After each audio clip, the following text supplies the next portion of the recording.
Hello viewers, আজকে আমি চলে এসেছি নতুন একটি ব্লগ ভিডিও নিয়ে। এই ভিডিওতে আমি আপনাদের সাথে শেয়ার করতে যাচ্ছি জাবির একটি নতুন হল। তো আমরা সবাই মোটামুটি জানি জাহাঙ্গীরনগর বিশ্ববিদ্যালয় হলো বাংলাদেশের একমাত্র আবাসিক বিশ্ববিদ্যালয়। সো এখানে অনেক বেশি হল থাকবে, এটাই স্বাভাবিক। যাই হোক, আজকে আমি যেই হলকে নিয়ে ভিডিও করতেছি সেটা হচ্ছে শহীদ তাজউদ্দিন আহমেদ হল। আসলে জাবির হলগুলো, নতুন হলগুলো এত সুন্দর যে বাস্তবে না হলে ফোনের মাধ্যমে খুব একটা ভালো করে ফিল করা যায় না। তারপরও আমি চেষ্টা করছি কিছুটা হলো দেখানোর। এটা হচ্ছে গেস্ট রুম, এখানে পোলাপান আড্ডা দেয় বা গেস্টরা আসে বসে। জাহাঙ্গীরনগর ইউনিভার্সিটি খালি চিল আর চিল, কাপড় কাচতে হয় না। যাই হোক, আমরা এখন চলে যাব উপরে। গ্লাসের বাইরে থেকে কিছুটা হলো দেখানোর চেষ্টা করছি। আসলে এখানকার এই যে ন্যাচারাল ভিউগুলো এত সুন্দর। আমার ডেস্টিনেশন হচ্ছে ফ্রেন্ডের রুম। তো এখন দেখলাম উপর থেকে মসজিদটা দেখতে খুব সুন্দর লাগতেছে, তাই আমি ভিডিও করে নিলাম। এটা হচ্ছে আমার ফ্রেন্ডের রুম। তো আমার একটা ফ্রেন্ড রাত 3টা পর্যন্ত পড়াশোনা করছে, আজকে ক্লাস করতে পারে নাই। যাই হোক, ঘুমাচ্ছে।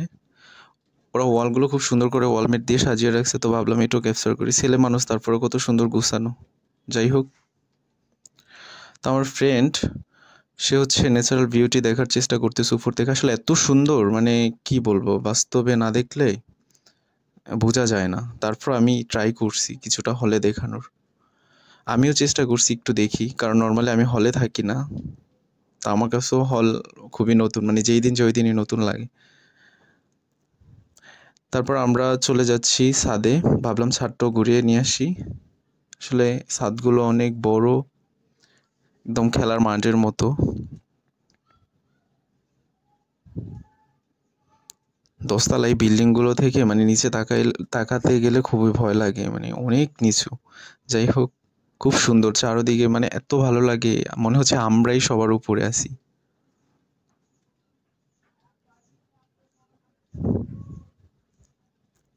দেখুন কত বড় এক একটা হল, মানে 10তলা করে, নিচের থেকে উপরে তাকাইলে অনেক বড়।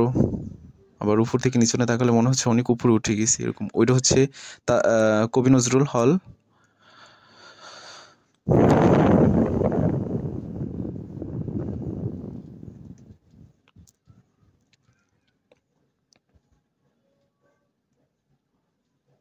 খুব সুন্দর লাগে আসলে সব কিছু ক্যামেরাতে ক্যাপচার করা যদিও যায় না। এটা হচ্ছে আমাদের নির্মাণাধীন লাইব্রেরি, যেটা এশিয়ার মধ্যে দ্বিতীয় বৃহত্তম। যাই হোক, আজকের মতো এখানেই শেষ করলাম। ইনশাল্লাহ ভালো থাকবেন। খোদা হাফেজ।